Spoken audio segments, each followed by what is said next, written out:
So you know that game, Two Truths and a Lie? So the one I always say is when I was in college in Las Vegas, I used to drive working girls, and everybody assumes that that's the lie, but it's not. I'm Vegas native, and when I was in college, I supplemented my Aaron Brothers job by driving working girls, and developed really close bonds with them. And I don't know, shoot, I guess it was like 10 or 12 years ago. I was touring with a play, and one of the other cast members was like, "You have to turn that into a play." And I'm like, so that it's been sitting with me for that long. So it's semi-autobiographical, but the spirit of the human beings that are in that story is captured.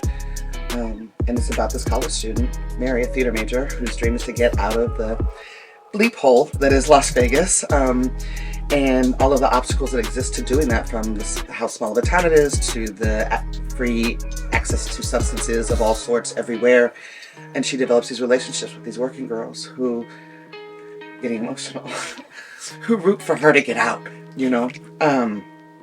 And as a society, like, we disappear working women. We demonize, we criminalize, we stigmatize. It's like all we see is whatever you see on, an episode of SVU or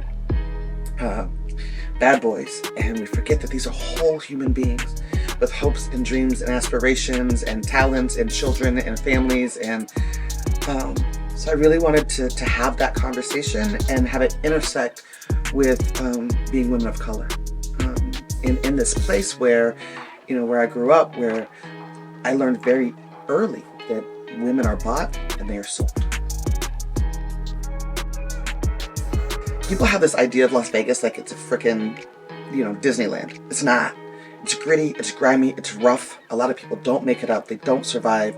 So I also want people to know that that's the truth. That while you're like blowing away, hundreds of dollars in slot machines, like, folks are out there really struggling, really trying to survive, bounded by the Mormons, the mob, and cowboys.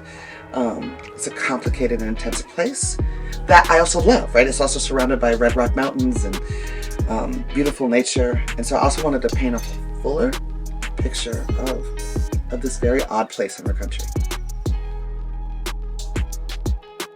I want people to walk away from the piece disturbed about how they've probably been thinking about women in the life, and give them the opportunity to inhale a new worldview. Because I think that one of the places that misogynistic violence hides is in justifying it by the type of women they are. And I hope this opens up a whole nother conversation.